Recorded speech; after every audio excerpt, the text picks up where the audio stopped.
Hello everyone, this is Preeti Chaudhary and welcome to UPSC cracker. आज हम ancient history प्राचीन भारत जो हमारी एनसीईआरटी है क्लास 11 आर.एस. शर्मा के एमसीक्यूज सॉल्व करेंगे। देखिए क्या होता है कि हम एक बार, दो बार, तीन बार, चार बार, कई बार बुक को पढ़ लेते हैं, जनरल रीडिंग करते रहते हैं। मन में तो एक सेटिस्फेक्शन आ जाता है कि हमने 4 बार या 5 बार पढ़ लिया, बट मेन थिंग इज कि एग्जाम में हमें रीडिंग तो करनी नहीं है, जाके हमें वहाँ पे क्वेश्चन सॉल्व करना है जाके।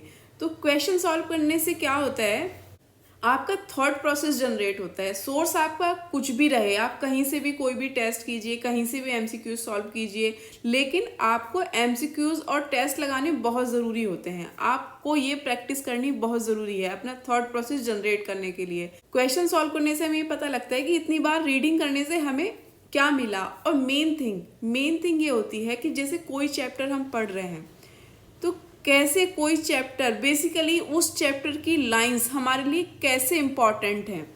इम्पॉर्टेंट का मतलब हम कैसे लगाते हैं कि कोई चीज़ कैसे इम्पॉर्टेंट होगी। वो इम्पॉर्टेंट होती है एग्ज़ाम को लेकर। जैसे ये पर्टिकुलर चैप्टर मैं पढ़ रहा हूँ या पढ़ रही हूँ, तो ये मेरे यूपीएससी के प्रीलिम्स के अकॉर्डिंग या स्टेट पीएससी के जो भी आप दे रहे हैं उसके अकॉर्डिंग कितना इम्पॉर्टेंट है, इस बात से पता लगता है। अब एग्जाम में भी कैसे इंपॉर्टेंट है ये कैसे पता लगेगा, ये पता लगेगा बहुत ही सिंपल तरीका है कि एग्जाम के पॉइंट ऑफ व्यू से क्या चीज़ रेलिवेंट है क्या नहीं है। ये बताता है हमें ट्रेंड ऑफ क्वेश्चंस। जो एग्जाम में ट्रेंड आया हुआ होता है क्वेश्चंस का कि किस चैप्टर से कितने क्वेश्चन आए हुए हैं, उसके अकॉर्डिंग हमें पता लगता है कि कौन सा चैप्टर ज़्यादा इंपॉर्टेंट है और उस चैप्टर्स में भी कौन सी लाइंस ज़्यादा इंपॉर्टेंट है, ये हमें पता लगता है। लाइंस के मतलब ये होता है कि जैसे कोई क्वेश्चन दिया हुआ है, तो क्वेश्चन लास्ट ईयर के क्वेश्चन पेपर में आपने सर्च किया कि ये पर्टिकुलर क्वेश्चन एग्जाम में आया हुआ है, तो उसके आसपास की चीज़ें सर्च करना शुरू करेंगे हम। जैसे हम जैन धर्म या बौद्ध धर्म की बात करें तो एग्जाम में यूपीएससी में पूछ लिया कि जैन धर्म के उद्भव के क्या कारण थे, क्या कारण थे ये पूछा उसने। अगर उसने आपसे कारण पूछ ली तो उसी से रिलेटेड आप देखिए कि उसके क्या परिणाम रहे, ऐसी कौन सी सामाजिक परिस्थितियां थी जो ये जनरेट हो रहा था। कुछ रीजंस उसने दिए हुए पहले एग्जाम में, तो अब दूसरे आप उससे रिलेटेड दूसरे जो रीजन से उस पर फोकस कीजिए।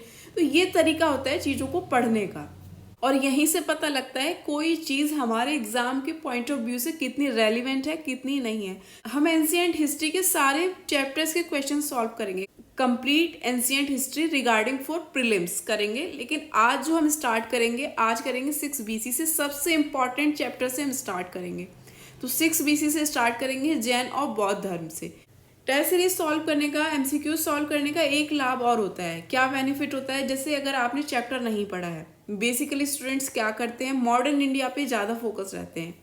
अगर आप एंशिएंट हिस्ट्री को अवॉइड करना चाह रहे हैं, आपके पास टाइम नहीं है या कम टाइम है, तो आप एमसीक्यूज के थ्रू जा सकते हैं। But the main thing is कि आप एमसीक्यूज सॉल्व करें, टेस्ट सॉल्व करें उस चैप्टर से रिलेटेड। जैसे आपने अगर चैप्टर नहीं भी पढ़ा है और आप एमसीक्यूज सॉल्व कर रहे हैं, तो आपको कहीं ना कहीं उसके रिगार्डिंग, चाहे एलिमिनेशन मेथड से, चाहे आपको नॉलेज हो, कोई भी आप प्रोसेस में यूज़ करते हैं, आप वो क्वेश्चन करके ले जाएंगे। जैसे आपने कुछ नहीं पढ़ा है लेकिन एमसीक्यू सॉल्व कर ली, तो जहाँ आप 5 क्वेश्चन सॉल्व करते तो मे बी यहाँ 2 या 3 कर दें, मतलब कुछ छूटेगा तो नहीं, 4 कर दें या हो सकता है 5 भी कर दें।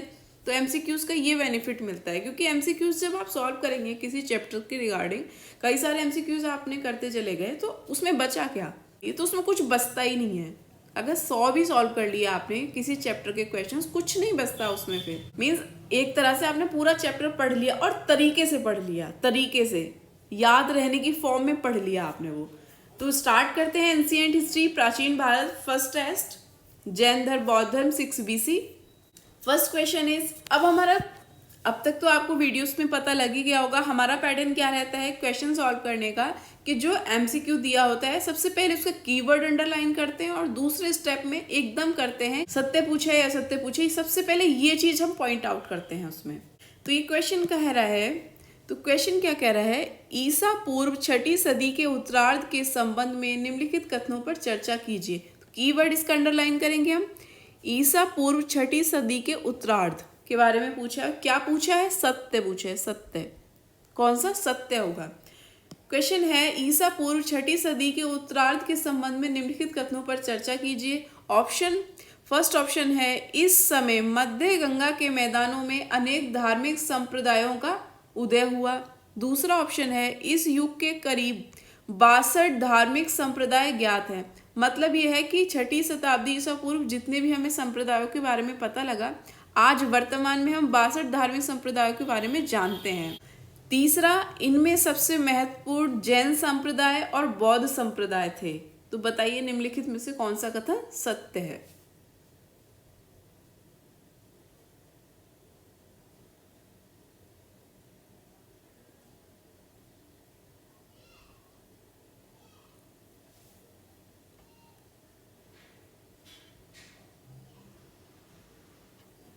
तो इसमें तीनों कथन सत्य हैं, तीनों, डी ऑप्शन होगा। ईसा पूर्व 6ठी शताब्दी के उत्तरार्ध में हमें क्या पता लगा था कि जो मध्य गंगा के मैदान है वहां बहुत सारे धार्मिक संप्रदायों का उदय हुआ था इस समय पर। कब? 6ठी सदी ईसा पूर्व। और वर्तमान में इस युग के हम 62 धार्मिक संप्रदायों के बारे में जानते हैं। इनमें जो सबसे इंपॉर्टेंट थे, सबसे महत्वपूर्ण थे, वो थे जैन संप्रदाय और बौद्ध संप्रदाय। इसलिए इसके तीनों ऑप्शन ठीक होंगे। नेक्स्ट क्वेश्चन इज 6ठी शताब्दी ईसा पूर्व में निम्नलिखित में से कौन प्रमुख करदाता था? कीवर्ड इज करदाता। कौन प्रमुख करदाता था? ऑप्शन है ब्राह्मण, दूसरा क्षत्रिय, तीसरा वैश्य, चौथा शूद्र।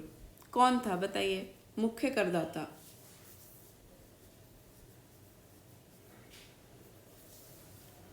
तो इसका ऑप्शन होगा तीसरा। तीसरा कैसे होगा? क्योंकि 6ठी शताब्दी ईसा पूर्व में क्या हुआ था, समाज वर्ण व्यवस्था में बढ़ चुका था। 4 वर्ण बन चुके थे, ब्राह्मण, क्षत्रिय, वैश्य और शूद्र। इसमें वैश्य क्या करते थे? वो व्यापार का काम करते थे और यही कर देते थे, ये व्यवसाय करते थे और यही मुख्य करदाता थे। जिस पे पैसा ज्यादा होगा वही तो ज्यादा टैक्स दे सकता है, वही तो ज्यादा कर दे सकता है। तो इसलिए वैश्य, तीसरा ऑप्शन ठीक होगा। नेक्स्ट क्वेश्चन है निम्नलिखित में से कौन द्विज नामक समूह में शामिल नहीं है? ये क्वेश्चन हम 2 तरह के पैटर्न से सीखेंगे, एक तो फॉर यूपीएससी और एक फॉर पीसीएस सीखेंगे। तो ये हम पीसीएस के लेवल की अगर हम बात करें, स्टेट पीएससी में डायरेक्टली क्वेश्चंस पूछ लेते हैं, तो उसके अकॉर्डिंग अगर हम बात करें तो इसमें कह रहा है निम्नलिखित में से कौन द्विज नामक समूह में शामिल नहीं है? ब्राह्मण, क्षत्रिय, वैश्य और शूद्र, कौन सा इसमें नहीं है? तो इसमें केवल डी, शूद्र जो है द्विज नामक समूह में शामिल नहीं थे। द्विज समूह कौन था? एक विशेषाधिकार प्राप्त था। जैसे क्या होता था, ब्राह्मण पुरोहित होते थे, शिक्षक होते थे, इनका ये काम होता था, ये पुरोहित का काम करते थे या शिक्षक का काम करते थे। इन्होंने समाज में अपना सबसे ऊंचा स्थान होने का दावा करते थे कि समाज में इनका सबसे ऊंचा स्थान है। बहुत सारे विशेषाधिकार इन्हें प्राप्त होते थे, जैसे दान लेना, करों से छुटकारा मिलना, दंड में माफी होना, बहुत सारी चीजें। तो जो विशेषकर 2 वर्ण थे, ब्राह्मण और क्षत्रिय, ये द्विज नामक समूह उन्होंने बनाया था और बाद में वैश्य को भी इसमें शामिल कर लिया था। इसमें कौन शामिल नहीं हुआ था? शूद्र। चौथा ऑप्शन ठीक होगा। नेक्स्ट, अब द्विज से ही रिलेटेड ये क्वेश्चन बनाया है। यूपीएससी कैसे चीजों को थोड़ा सा घुमा के पूछता है। जैसे अभी हमने देखा, डायरेक्ट पूछ लिया द्विज नामक समूह में कौन शामिल नहीं था, तो उसमें पूछा शूद्र, डायरेक्ट पूछ लिया। पीएससी का पैटर्न कुछ इसी तरह का रहता है, लेकिन अब तो यूपी पीसीएस का भी पैटर्न बिल्कुल चेंज हो चुका है, यूपीएससी की तरह ही हो चुका है। तो आपको तो यूपी पीसीएस में भी इसी तरह से पढ़ना होगा, यूपीएससी के पैटर्न पे ही पढ़ना होगा। अब यूपीएससी बेसिकली क्या करेगा, डायरेक्ट नहीं पूछ के थोड़ा सा घुमाएगा चीजों को। कैसे? क्वेश्चन कहता है निम्नलिखित में से कौन सा द्विज का अभिप्राय है? द्विज का अभिप्राय मतलब द्विज का क्या मतलब होता है? किसके रिगार्डिंग बात कर रहे हैं? 6 BC के रिगार्डिंग हम बात कर रहे हैं। तो द्विज का क्या अभिप्राय है? यहाँ पे अंडरलाइन, द्विज का अभिप्राय क्या पूछा है? ऑप्शन दिया है विशेषाधिकार प्राप्त समूहों को प्रकट करने वाला शब्द, दूसरा ब्राह्मणों को समाज में मिलने वाला सबसे ऊंचा पद, समाज में मिलने वाला सबसे ऊंचा पद। तो इनमें से कौन सा द्विज का मतलब है बताइए?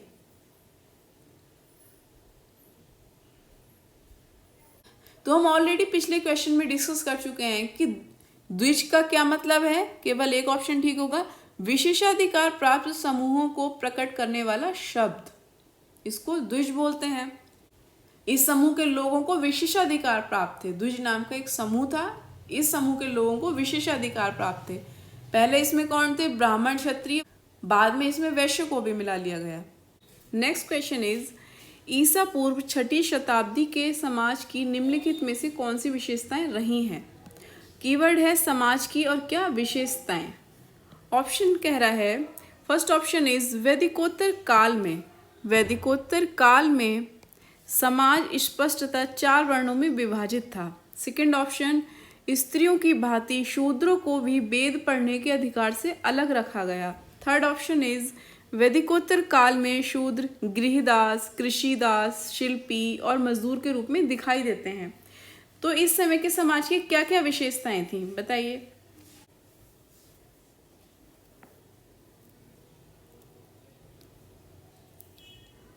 तो इसमें सभी ठीक होंगे। किस तरह का समाज था, समाज की विशेषताओं के बारे में कहा है। इसने कहा कि वैदिकोत्तर काल में समाज 4 वर्णों में विभाजित हो चुका था। यस, 4 वर्णों में विभाजित हो चुका था, ब्राह्मण, क्षत्रिय, वैश्य और शूद्र। और सबको अलग अलग कर्तव्य निर्धारित कर दिए गए थे, सबके अलग अलग कर्तव्य निर्धारित कर दिए गए थे। और इस बात पे बहुत जोर दिया गया कि जो वर्ण होगा वो जन्म मूलक होगा, मीन्स जो जिस वर्ण में जन्म लेगा वो उसी वर्ण को धारण करेगा। ऐसा नहीं होगा कि जैसे किसी शूद्र का बच्चा आगे चल के ब्राह्मण बन जाए या ब्राह्मण का बच्चा आगे चल के क्षत्रिय बन जाए, ऐसा नहीं होगा। ब्राह्मण का बच्चा अगर पैदा हुआ है तो ब्राह्मण ही रहेगा, क्षत्रिय का बच्चा क्षत्रिय ही कहलाएगा, वैश्य का वैश्य और शूद्र का शूद्र। ये था। तो समाज 4 वर्णों में विभाजित हो चुका था। दूसरा, स्त्रियों की भांति शूद्रों को भी वेद पढ़ने के अधिकार से अलग रखा गया। तो जो ब्राह्मण था, ब्राह्मण क्या करता था? पुरोहित और शिक्षक का काम करता था। इसका समाज में पहला स्थान था वर्ण व्यवस्था में। और वर्ण क्रम में दूसरा स्थान किसका था? दूसरा स्थान था वर्ण क्रम में क्षत्रिय का। ये क्या करता था? ये युद्ध का काम करता था, शासन करता था, किसानों से क्या करता था? कर उगाता था। और वैश्य क्या करता था? वैश्य वर्ण व्यवस्था में तीसरे नंबर पर आता था। वैश्य खेती करता था, पशुपालन करता था, व्यापार करता था, और यही मुख्य करदाता था, यही मुख्य करदाता था जो हमने लास्ट क्वेश्चन में पढ़ा। तो ये जो द्विज समूह था, इसमें विशेषाधिकार प्राप्त लोग रहते थे। इसमें पहले ब्राह्मण और क्षत्रिय थे, बाद में इसमें वैश्य को भी मिला लिया गया। लेकिन जो शूद्र था, शूद्र को क्या कहा गया? शूद्र को कहा गया कि ये जो इसका काम है ऊपर के जो 3 वर्ण हैं, ब्राह्मण, क्षत्रिय, वैश्य, इनकी सेवा करना है। तो स्त्रियों की भी दशा ठीक नहीं थी इस टाइम पर, और शूद्रों की भी ठीक नहीं थी। तो किसी तरह का विशेषाधिकार शूद्र को नहीं मिलता था, और स्त्रियों की भांति शूद्र को भी वेद पढ़ने के अधिकार से अलग रखा गया। तो दूसरा ऑप्शन भी ठीक होगा। तीसरा ऑप्शन, वैदिकोत्तर काल में शूद्र गृहदास, कृषिदास, शिल्पी और मजदूर के रूप में दिखाई दिए। तो ये ऑप्शन भी बिल्कुल ठीक होगा। ये क्या होता था? कहा जाता था कि शूद्र, इस क्या मानते थे लोग कि जो शूद्र होते हैं वो स्वभाव से क्रूर कर्मा होते हैं, मतलब लोभी होते हैं, चोर कहे जाते हैं, और अस्पृश्य भी माने जाते थे। मतलब ये होता था इस टाइम पे कि जितना ऊंचा वर्ण होगा वो उतना शुद्ध होगा, सुविधा का अधिकारी होगा। जो जितने ऊंचे पद पर होगा वो उतना शुद्ध होगा, सुविधा का अधिकारी होगा।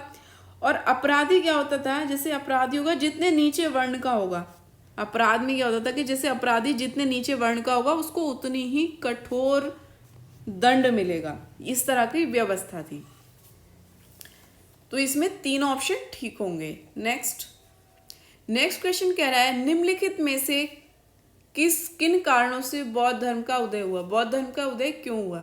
ऑप्शन दिया है, सामाजिक तनाव, नई कृषि मूलक अर्थव्यवस्था की मांग। तो ये क्या दोनों कारण बौद्ध धर्म के उदय के रहे हैं या नहीं रहे हैं? बताइए कौन सा ऑप्शन ठीक होगा।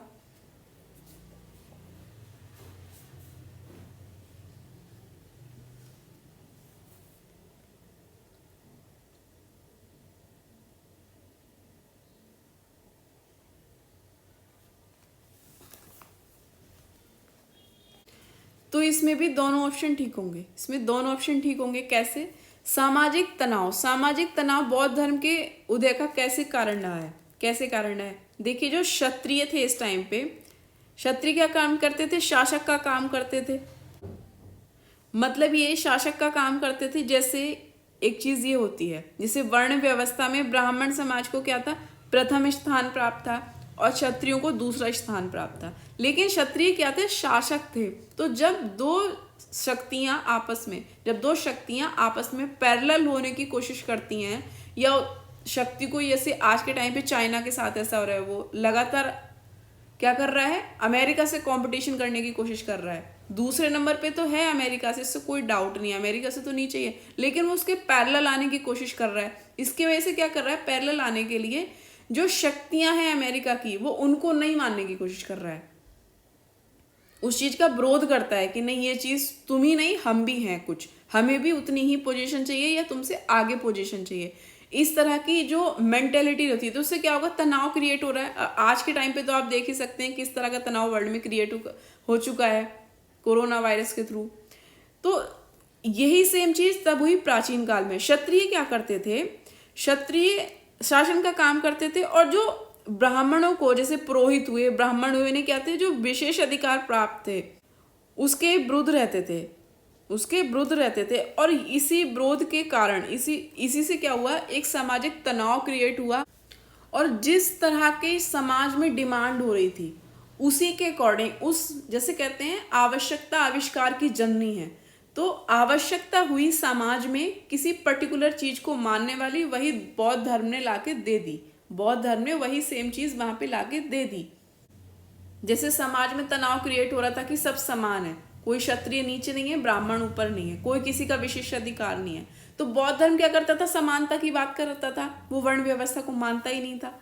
तो इससे क्या हुआ, सामाजिक तनाव से बौद्ध धर्म का उदय हुआ। और दूसरा ऑप्शन, नई कृषि मूलक अर्थव्यवस्था की मांग। जैसे क्या हुआ था, लोहे की खोज हो चुकी थी इस टाइम पर, तो क्या होता था, कृषि मूलक अर्थव्यवस्था हो रही थी पैदा, इसमें बैल की आवश्यकता होती थी। लेकिन उस टाइम पे क्या होता था, उस समय जो वैदिक कर्मकांड होते थे, वैदिक कर्मकांडों में, यज्ञों में पशुओं की बलि चढ़ाई जाती थी, अंधाधुंध बलि चढ़ाई जाती थी। अब ये बलि क्या हो रही थी, खेती की प्रगति में बाधक होगी, क्योंकि बैल चाहिए, किस लिए, खेतों की जुताई के लिए बैल चाहिए, उसमें ये बाधक सिद्ध हो रहा था। असंख्य यज्ञों में बछड़ों सांडों की क्या करते थे, बलि चढ़ाई जाती थी, पशुधन क्षीण होता चला जा रहा था। और क्या होता था, मगध के दक्षिणी और पूर्वी छोर पे क्या होता था, उस टाइम पे बहुत सारे कबायली लोग रहते थे। वो क्या करते थे, पशुओं को मार मार के खा रहे थे, तो पशुवध को रोकने की भी मांग की गई। तो इसलिए क्या हुआ, नई कृषि मूलक अर्थव्यवस्था ने भी समाज में मांग की, और उसका परिणाम क्या रहा, धार्मिक संप्रदायों का उदय। इसलिए ऑप्शन डी ठीक होगा। नेक्स्ट है, निम्नलिखित में से किन नगर का संबंध ईसा पूर्व 6ठी सदी से है। ये तो डायरेक्ट फैक्ट है। फर्स्ट ऑप्शन इज कौशाम्बी, दूसरा कुशीनगर, तीसरा वाराणसी और चिरांद, चौथा वैशाली और राजगीर। बताइए इनमें से कौन से या किन नगर का संबंध ईसा पूर्व 6ठी सदी से है, बताइए।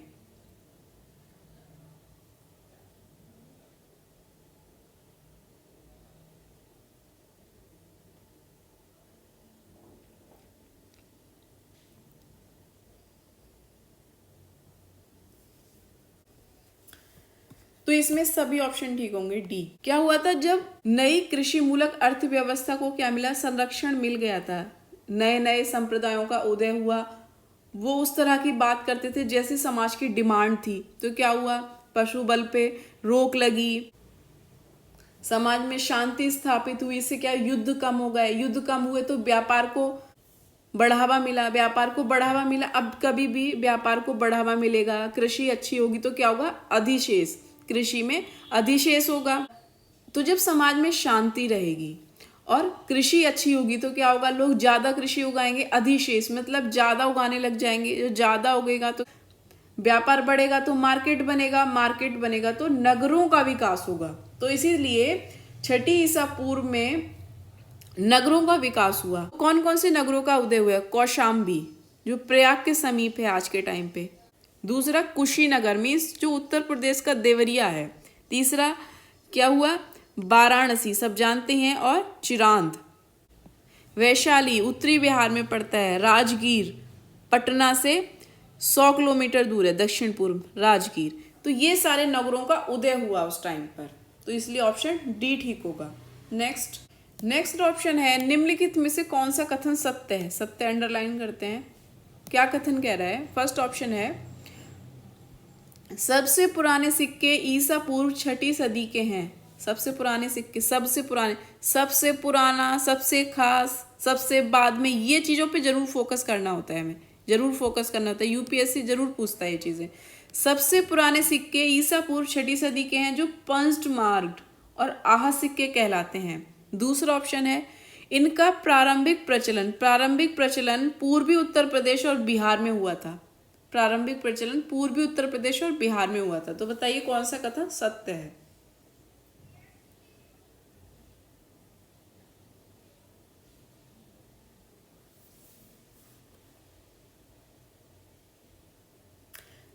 तो इसमें केवल दूसरा कथन सत्य होगा। दूसरा कथन क्या है कि इसका प्रारंभिक प्रचलन पूर्वी उत्तर प्रदेश और बिहार में हुआ था। प्रारंभिक प्रचलन, अब जैसे क्या होता है, बुक आपने 4-5 बार पढ़ ली, हो सकता है आपको याद भी रहे और ये भी हो सकता है कि आपको याद ना रहे। तब आप क्वेश्चन में आपको ये याद रहे कि बुक पढ़ के कि हाँ उत्तर प्रदेश और बिहार में हुआ था, लेकिन ये भूल गए कि पूर्वी में हुआ था या पश्चिमी में। यहाँ तो कंफ्यूज हो सकते हैं। तो इसलिए एमसीक्यूज या टेस्ट सॉल्व करना बहुत ज़रूरी होता है। पहला ऑप्शन सबसे पुराने सिक्के ईसा पूर्व 6ठी सदी में नहीं 5वीं सदी में हुए थे। ईसा पूर्व 5वीं सदी के हैं। इनको क्या बोलते हैं? पंच मार्क्ड या आह सिक्के। तो ये छोटी छोटी प्रश्न की बारीकी भी ध्यान देनी है। छोटे छोटे क्वेश्चन में जो चेंज कर देता है यूपीएससी, इस पे बहुत फोकस रहना है हमें। और ये कैसे आते हैं? ये चीजें आती हैं एमसीक्यूज सॉल्व करने से। रीडिंग करने से बार बार चीजें हमारी आंखों के सामने आती तो रहती हैं, लेकिन एमसीक्यूज करने से हमें ये फायदा मिलता है। होता है ना इस तरह से थॉट प्रोसेस जनरेट के, हाँ सोचने की क्षमता बढ़ती, हाँ ऐसे ऐसे हुआ होगा, 5वीं नहीं 6ठी थी, पूर्वी नहीं पश्चिमी था, या पश्चिमी नहीं पूर्वी था, इस तरह का बेनिफिट। तो इसलिए एमसीक्यूज बहुत इंपॉर्टेंट है। नेक्स्ट क्वेश्चन है जैन धर्म के प्रसार क्षेत्र के संबंध में निम्नलिखित में से कौन सा ही सुमेलित नहीं है? किसके संबंध में? जैन धर्म के प्रसार क्षेत्र के संबंध में कौन सुमेलित नहीं है? ये चीज जरूर फोकस करना है, नहीं है। तो ऑप्शन कहता है उड़ीसा एवं कलिंग। उड़ीसा एवं कलिंग में जो जैन धर्म का प्रसार हुआ था वो 2री सदी ईस्वी पूर्व में हुआ था। कर्नाटक में 4थी सदी ईस्वी पूर्व में हुआ था। तमिलनाडु में 1म सदी ईस्वी पूर्व में जैन धर्म का प्रसार हुआ था और उज्जैन में 3री सदी ईस्वी पूर्व में हुआ था। तो ये सुमेलित करना है, इसमें से कौन गलत है ये बताना है आपको।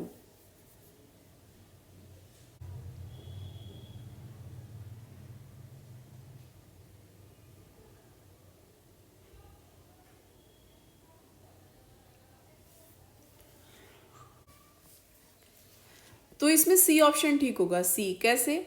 उड़ीसा एवं कलिंग में जो जैन धर्म का प्रसार हुआ था वो 2री में नहीं हुआ था, 4थी सदी में हुआ था। 4थी सदी ईस्वी पूर्व में हुआ था, ठीक है। कर्नाटक में 4थी में हुआ था, ठीक है। तमिलनाडु में ये भी 1म में हुआ था, ये भी ठीक है। और उज्जैन में जो हुआ था जैन धर्म का प्रसार वो 3री सदी में नहीं हुआ था, बल्कि 1म सदी में हुआ था। 1म सदी ईस्वी पूर्व में हुआ था। तो इसलिए ऑप्शन सी ठीक होगा।